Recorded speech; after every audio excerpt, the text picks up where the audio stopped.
ABP 24 news पर वक्त हो गया है दिन भर की 10 बड़ी खबरों का। किसान पंचायत को संबोधित करने के लिए आज कांग्रेस की राष्ट्रीय महासचिव प्रियंका गांधी सहारनपुर जाएंगी, जिसके चलते जिला प्रशासन ने वहां धारा 144 लगा दी है। पंचायत को संबोधित करने से पहले प्रियंका गांधी मां शांभरी देवी मंदिर में प्रार्थना करेंगी। कृषि कानून के मुद्दे पर राजनीति बढ़ती जा रही है। आगामी चुनाव के मद्देनजर कांग्रेस अपना पक्ष मजबूत करने के लिए किसानों की पीड़ा को सियासी खेल के तौर पर इस्तेमाल कर रही है। कांग्रेस नेता पंचायत में शामिल हो रहे हैं और ऐसा करने के लिए पूर्व विधायक इमरान मसूद के अनुसार प्रियंका गांधी द्वारा किसान पंचायत को संबोधित करने के लिए मंच तैयार किया गया है और कार्यक्रम स्थल पर लगभग 15,000 लोगों की बैठने की व्यवस्था कराई गई है। इसके साथ ही 15,000 लोगों के खड़े होने की भी व्यवस्था कराई गई है। कार्यक्रम के दौरान व्यवस्था को देखने के लिए वॉलंटियर्स तैनात किए गए हैं। कांग्रेस की किसान पंचायत के दौरान शांति व्यवस्था को बनाए रखने के लिए पर्याप्त सुरक्षा व्यवस्था उपलब्ध कराई गई है। एसपी सिटी विनीत भटनागर के अनुसार कार्यक्रम स्थल पर 6 HSO 10 sub inspector 40 constable 1 platoon PSC 1 वज्र वाहन 5 ट्रैफिक पुलिस कांस्टेबल 10 महिला कांस्टेबल के साथ थाना चिलकाना की पुलिस भी उपस्थित रहेगी।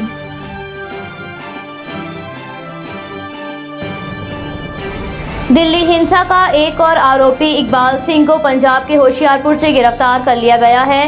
स्पेशल सेल टीम ने इकबाल सिंह को गिरफ्तार किया है। इकबाल सिंह पर 50,000 रुपए का इनाम रखा गया था। गणतंत्र दिवस पर दिल्ली में हुई हिंसा की जांच की जा रही थी, तो वहीं जांच में अब एक चौंकाने वाला खुलासा हो रहा है।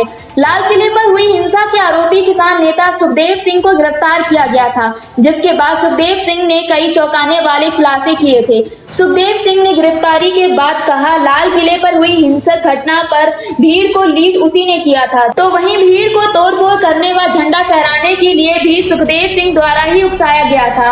और आज एक और आरोपी इकबाल सिंह को गिरफ्तार किया गया। दिल्ली हिंसा के आरोप में दीप सिद्धू, जुगराज सिंह, गुरजंत सिंह पर 1 लाख का इनाम नकद घोषित किया गया था। वहीं हिंसा में कथित तौर पर शामिल होने के लिए जजबीर सिंह, बूटा सिंह, सुखदेव सिंह और इकबाल सिंह की गिरफ्तारी के लिए 50,000 देने का ऐलान किया गया था। हिंसा पर क्राइम ब्रांच की SIT टीम ने कहा इकबाल सिंह इसका बड़ा साजिश करता रहा है और फेसबुक पर लगातार लाइव रहकर लोगों को भड़का रहा था। पुलिस को मिले वीडियो से इस बात का खुलासा हुआ है।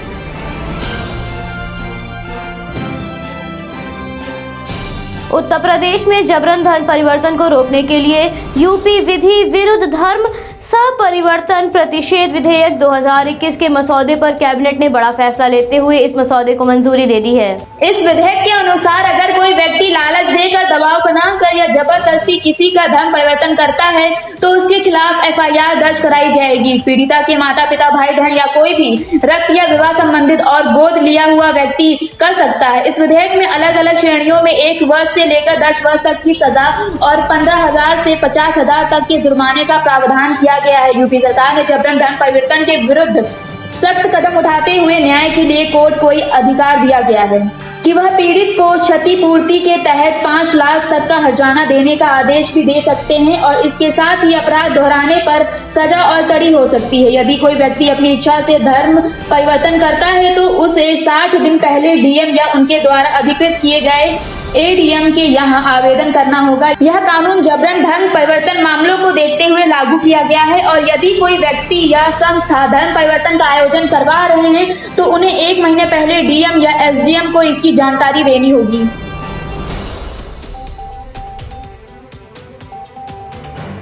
दिल्ली सीमा पर कृषि कानून के विरोध में किसानों के प्रदर्शन को 75 से ज्यादा दिन हो गए हैं। किसान अभी भी अपने इंसाफ की लड़ाई लड़ रहे हैं। आज संयुक्त किसान मोर्चा बैठक करेगा, जिसमें आंदोलन के आगे की रणनीति तय की जाएगी।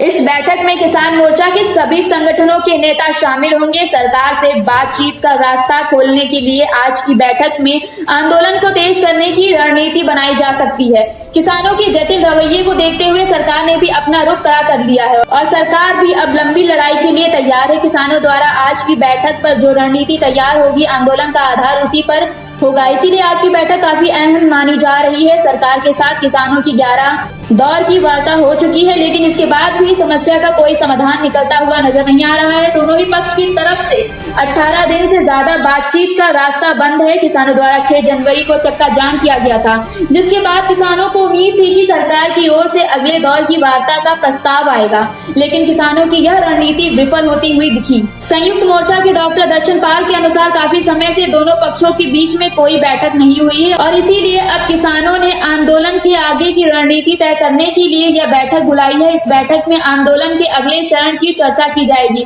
जिसके पश्चात आंदोलन को तेज करने के लिए किए जाने वाले कार्यों की घोषणा की जाएगी।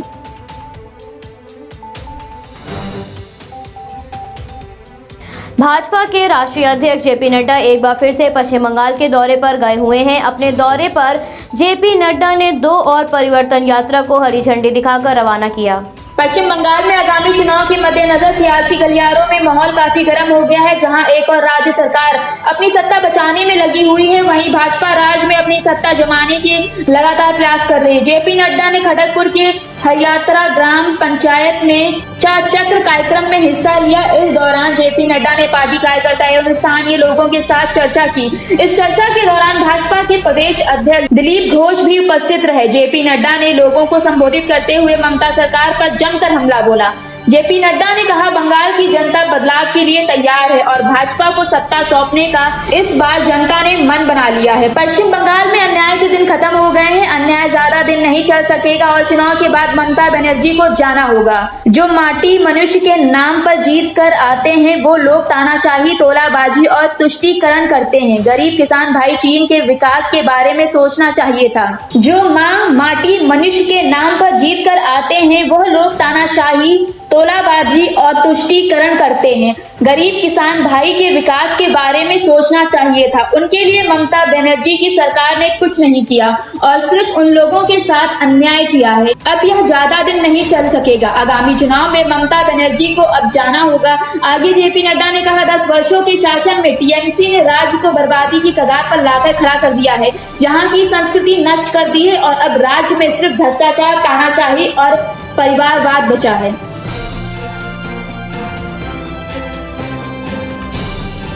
भारत में बर्ड फ्लू का कहर अभी भी बना हुआ है। मध्य प्रदेश की राजधानी भोपाल स्थित केंद्रीय प्रयोगशाला ICSR national institute of high security animal disease द्वारा महाराष्ट्र में 12 और पोल्ट्री फार्मों में बर्ड फ्लू के कारण पक्षियों के मरने की पुष्टि की गई है।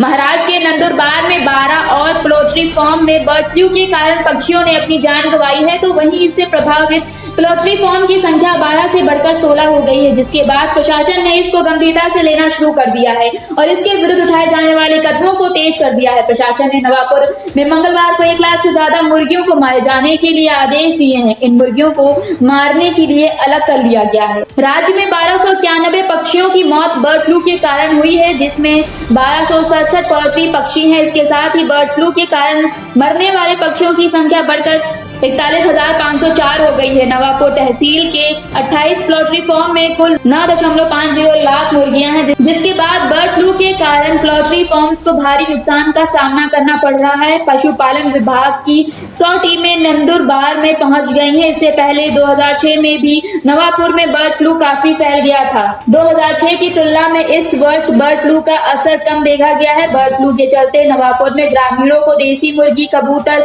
बतख, चिकन और अन्य पक्षियों को घर में इकट्ठा न रखने का आदेश दिया गया है।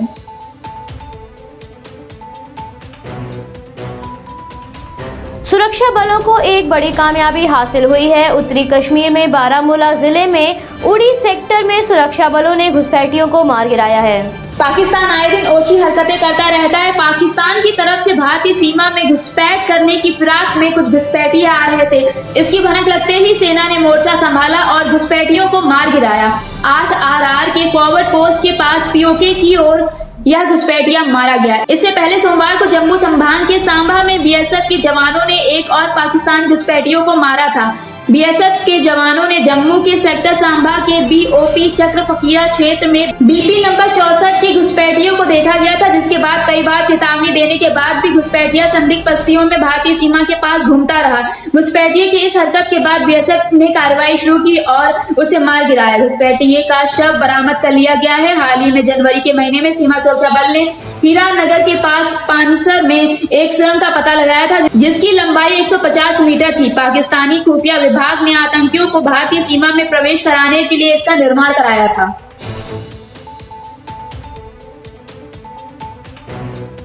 विश्व का सबसे बड़ा मेला कुंभ मेला इस बार उत्तराखंड की देवनगरी हरिद्वार में आयोजित होने वाला है।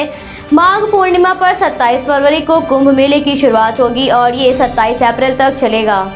कोरोना काल के चलते इस वर्ष कुंभ मेले का आयोजन सावधानी के साथ किया जाएगा, जिसके लिए राज्य सरकार और केंद्र सरकार ने दिशा निर्देश जारी किए हैं। मेले में आने वाले लोगों को इन दिशा निर्देशों का पालन सख्ती से करना होगा, लेकिन इसके बाद भी लोगों में कुंभ मेले को लेकर भारी उत्साह देखने को मिल रहा है। कुंभ मेले का पहला शाही स्नान 11 मार्च को महाशिवरात्रि के दिन होगा।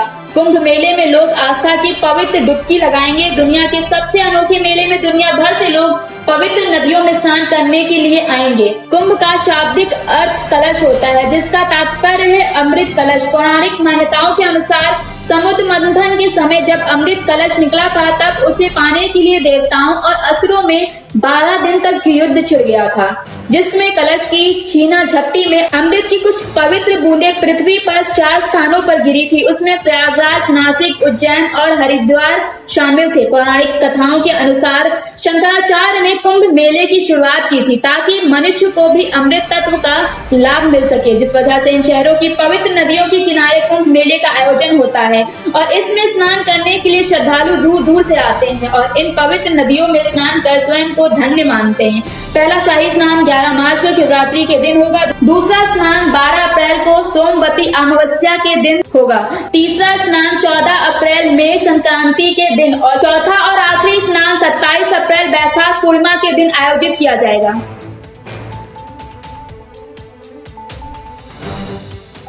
टीकाकरण शुरू होने के बाद भारत में लगातार कोरोना के मामलों में गिरावट दर्ज की जा रही है। केंद्रीय स्वास्थ्य मंत्रालय से प्राप्त जानकारी के अनुसार पिछले 24 घंटों में कोरोना के 11,067 मामले सामने आए हैं। तो वहीं 84 लोगों ने इस महामारी के कारण अपनी जान गंवाई है। भारत में अब तक लगभग 1 करोड़ 5 लाख लोगों ने इस महामारी को मात दी है और 1,55,000 के करीब लोगों की जान इस महामारी के कारण जा चुकी है। कोरोना के मौजूदा मामलों की संख्या 1.5 लाख से नीचे है। इस समय भारत में एक्टिव केसेस की संख्या 1,81,511 है। तो वहीं रिकवरी रेट मामूली बढ़ोतरी के बाद 97.27% पर पहुंच गया है। केंद्रीय स्वास्थ्य मंत्रालय के अनुसार मंगलवार को 15 राज्य और केंद्र शासित प्रदेशों में कोरोना से किसी मौत की सूचना नहीं मिली है। वहीं 7 राज्य और केंद्र शासित प्रदेशों में पिछले 3 सप्ताह में महामारी से कोई मौत नहीं हुई है।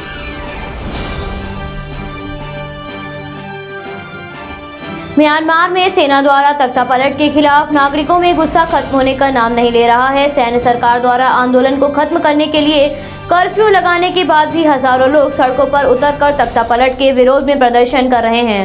पुलिस प्रदर्शनकारियों को भगाने के लिए दंगा नियंत्रण हथियारों का भी इस्तेमाल कर रही है, जिससे कई लोग गंभीर रूप से घायल हो रहे हैं।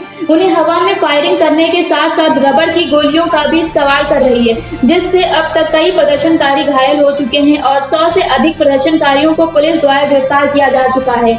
म्यांमार के दूसरे बड़े शहर मांडले के मेयर यू येविन सहित कई लोगों को गिरफ्तार किया गया है। हालांकि मेयर के साथ लोगों की गिरफ्तारी के कारणों का अभी कोई स्पष्टीकरण नहीं दिया गया है। सैन्य सरकार ने प्रदर्शन को देखते हुए 2 बड़े शहरों यांगून और मांडले के कर्फ्यू का ऐलान किया था। आदेश के अनुसार 5 से ज्यादा लोगों को एक जगह पर एकत्रित होने पर पाबंदी लगाई गई है और गाड़ियों की रैली पर भी रोक है। आदेश के अनुसार दोनों शहरों में रात 8 बजे सुबह 4 बजे तक कर्फ्यू लागू रहेगा। इस दौरान विरोध करने वालों के खिलाफ सख्त कार्रवाई की जाएगी। म्यांमार में तख्तापलट के विरोध में प्रदर्शन दिन प्रतिदिन तेज होता जा रहा है और यह देश के अन्य हिस्सों में भी फैल रहा है। देश में सैकड़ों की तादाद में लोग मदरसू की दीर्घ आयु हो के नारे लगा रहे हैं और गलियों में बर्तन बजाकर अपना विरोध प्रकट कर रहे हैं। अपनी नेता की रिहाई की मांग कर रहे अमेरिका विदेश विभाग ने म्यांमार में लोकतांत्रिक तरीके से निर्वाचित सरकार को बहाल करने की मांग की है और कहा है इस एशियाई देश के निर्वाचित प्रतिनिधियों के साथ अमेरिका खड़ा है। इसके साथ ही संयुक्त राष्ट्र प्रमुख एंटोनियो गुटरेस ने एशियाई देशों के नेताओं से संपर्क बनाने का प्रयास शुरू कर दिया है। न्यूजीलैंड ने तख्तापलट के विरोध में म्यांमार के साथ उच्च स्तरीय संबंध लंबित कर दिए हैं।